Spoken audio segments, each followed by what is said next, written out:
Ruthless, और जो उसकी फ़िलॉसफी थी रमन राघव की, जो बोलता है कि आप इंसानियत का, धर्म का लबादा ओढ़ के मारते हो, ये क्रंच, ये छोटी छोटी चीज़ें मैं यूज़ नहीं करता। जब मैं मारता हूँ मैं सोचता भी नहीं है, जैसे मैं खाता है, पीता, हकता है, मुतता, वैसे मारता है, और मुझे पेन भी नहीं होता। तो इस चीज़ पे बिलीव करना मेरे लिए बहुत डिफ़िकल्ट था कि मैं तो ऐसा नहीं हूँ, मैं तो किसी को मार भी नहीं सकता, और मैं किसी को थप्पड़ मार दूँ तो मुझे पेन भी होगा, तो मैं इसका कैरेक्टर कैसे करूँ।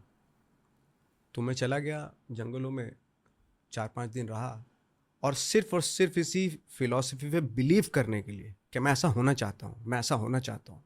बार बार बार 5-6 दिन तक मैंने आपको ये बार बार बोला कि मैं रमन राघव हूँ, लेकिन कन्विक्शन नहीं आ रहा था। बट जब आप किसी चीज़ में लग जाते हैं तो कहीं ना कहीं क्लू मिलता है आपको। तो 5वें दिन में मैं जब बाहर निकला, उस जगह से बाहर निकला, ऐसे ही निकला, तो मैंने देखता हूँ यार, मैं ये सारी चीज़ें दिमाग में बैठा के कि मैं मार सकता हूँ किसी को भी। और जब मैं बाहर निकला तो एक गांव का एक आदमी आ रहा था उधर से, पोटली लेके सर पे।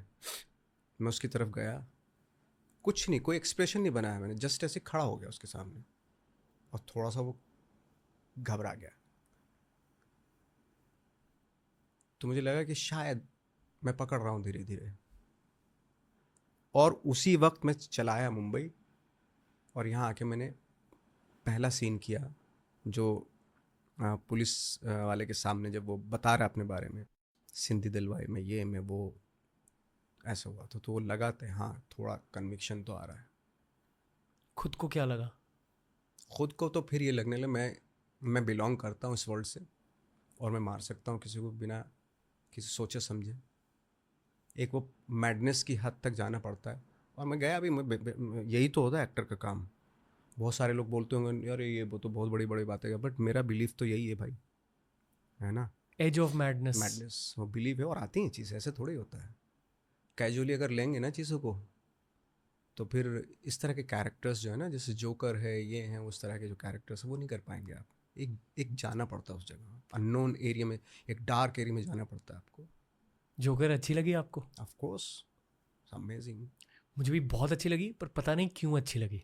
बहुत डार्क फिल्म है। रीज़न नहीं होता किसी चीज़ का अच्छा लगने के लिए, जब रीज़न ढूंढते हैं ना हम। बट मतलब थियोरेटिकली मुझे हाँ, दुख वाली फिल्म नहीं देखनी है। उस फिल्म में इतना दुख भरा हुआ था, पर बहुत अच्छा लगा देख के। जोकर। हाँ। आपको कैसा लगा एज एन मुझे एक्टर? अच्छा इसलिए क्योंकि इस तरह के लोग होते हैं, जब रिलेट करते हैं। आर्ट आर्ट वही होती है जब आप रियल लोगों से, जब एक आदमी बैठ के, और यार ये डार्कनेस तो मेरे अंदर भी है, तब वो आर्ट हो जाती है वो भी एज ऑफ मैडनेस है। वो जो मैडनेस।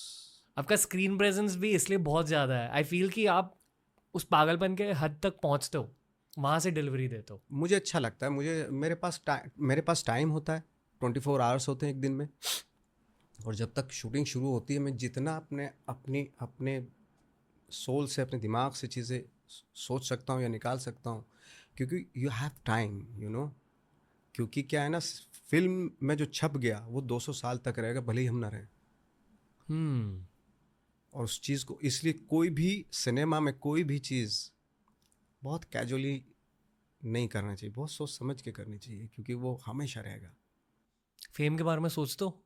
मुझे प्रोसेस बहुत पसंद है, मैं प्रोसेस के लिए मैड हूँ। जब मैं कोई कैरेक्टर करता हूँ उस प्रोसेस में मुझे बहुत मज़ा आता है, मेरी ज़िंदगी बसती है उस प्रोसेस में। से इस पॉडकास्ट में मैं लोगों से पूछता हूँ कि आप सबसे ज़्यादा अलाइव कभी फील करते हो? When do you feel the most alive? आपके लिए जवाब वही है, कैमरे के सामने। कैमरे के साथ मैं मुझे लगता है कि मेरी जो नॉर्मल ब्रीदिंग होती है वो कैमरे के सामने होती है। मुझे लगता है कि अपॉर्चुनिटी है, और उसमें खाली जाने नहीं दूंगा, ज़ाया नहीं जाने दूंगा इसको। Opportunity to make art. ये अपॉर्चुनिटी के जितना मैं सच बोल सकता हूँ।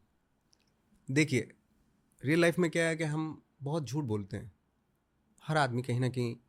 तो thank god as an actor मुझे गिफ्ट मिला हुआ है ऊपर वाले से, कि नवाज, ये कैमरा है आपके सामने, सिर्फ यही टाइम है जो कैरेक्टर में कर रहा हूँ उसका सच बोल दो, तो खुशी होती है। जब उसका सच हम बोलते हैं ना तो मुझे खुशी होती है। वरना जब रियल लाइफ में आते हैं ना, तो बहुत सारे नकाब ओढ़ने पड़ते हैं, अपने आप को ग्लोरीफाइड करना पड़ता है कि मैं बहुत अच्छा हूँ, मैं बहुत अच्छा इंसान हूँ। इनडायरेक्टली बोलते ही हैं हम सबके सामने। बट आप क्या होते हो तो खुद को आपको पता होता है। पर फिल्म इंडस्ट्री नकाबों की दुनिया भी है। डेफिनेटली है, ऑफ कोर्स है। आई डोंट नो अगर आपने जॉनी लीवर सर का एपिसोड देखा था, हाँ उन्होंने भी ये कहा कि एक सेइंग है, विकी कौशल ने कही थी किसी रील में, मैंने देखा था। उन्होंने कहा कि किशोर नमित कपूर के इंस्टीट्यूट में गए और वहाँ से उन्होंने एक चीज़ सीखी कि ज़िंदगी ऐसे जियो कि आप एक्टिंग करो, और एक्टिंग ऐसी करो कि आप ज़िंदगी ये जियो। ओशो का कोटेशन है। अच्छा। और आई थिंक इससे बड़ी डेफिनेशन एक्टिंग के ऊपर किसी ने नहीं दी हुई। कोई कितना भी बड़ा स्टैनिस्लैवस्की हो, कोई भी हो, इससे बड़ा कोई इतना अच्छा कोई सोच ही नहीं सकता एक्टिंग की डेफिनेशन के ऊपर जो ओशो ने सोचा। आई फील कि आप जैसे लोग जो आर्टिस्ट्री को बैलेंस कर पाते हो, और मेरे अकॉर्डिंग आप बैलेंस कर रहे हो। क्यों? क्योंकि आपका बिहेवियर, जो आप एनर्जी एग्ज्यूट करते हो पब्लिक में, मैं आपसे वो उस पार्टी में भी बोला, हाँ आप बहुत नॉर्मल इंसान हो। मतलब आप में एटलीस्ट मुझे बिल्कुल भी थोड़ा भी घमंड फील नहीं होता है। आप बहुत अच्छे हो, ऐसा मुझे लगा आपसे मिलकर। पर ये हर किसी के साथ नहीं होता सर। जब आपकी ज़िंदगी एक्टिंग हो जाती है, आई फील कि घमंड भरने लगता है आपके दिमाग में। मेरी समझ में ये नहीं आता कि जब इतनी सारी चीज़ें अगर लेके चलेंगे तो एक्टिंग कब करेंगे। इतना सारा भार कि देखो मैं कितना बड़ा हो गया हूँ, मेरे अंदर मैं अभी स्टार हो गया हूँ, मैं एस्टैब्लिश एक्टर हूँ, इतने सारे भार लेके जब चलते हैं ना तो वो बहुत अननेसेसरी हैं एक्चुअली। आपको ना बहुत ही नॉर्मल, क्योंकि इतने कॉम्प्लेक्सिटी वाले कैरेक्टर करने पड़ते हैं हम लोगों को, वही बहुत है। अगर रियल लाइफ में भी मैं बहुत सारी कॉम्प्लेक्सिटी ले गया तो मैं कैरेक्टर कैसे करूँगा। तो इसलिए मैं बहुत ही शांत, बहुत ही आराम से ज़िंदगी गुजारता हूँ और बहुत खुश भी रहता हूँ, बहुत वो भी है। हाँ, एक ऑफकोर्स उस तरह का सिनेमा के लिए मेरे को हमेशा हमेशा बेचैनी रहती है। बट ये फालतू की ये चीज़ें जो है ना, पहले इंसान तो बन जाओ यार अच्छे, उसके बाद तो नॉर्मल इंसान की तरह रहो, तो ही तो कहीं ना आपको ना नॉर्मल होना पड़ेगा, तभी एबनॉर्मलिटी की तरफ आप जा सकते हो, और वापस भी ला सकते हैं। वापस भी ला सकते हैं। पता चला नहीं तो वो भी होता है। वहाँ चले गए, वापस ही नहीं आए। आपके साथ हुआ है ऐसा? मेरे साथ 1-2 महीना रहता है फिल्म ख़त्म होने के बाद। जैसे रमन राघव हुआ था तो 1-1.5 महीने तक था मैं उस जोन में। क्या किया? लोगों की गालियाँ सुनी, वापस से सेंटर में आ गया।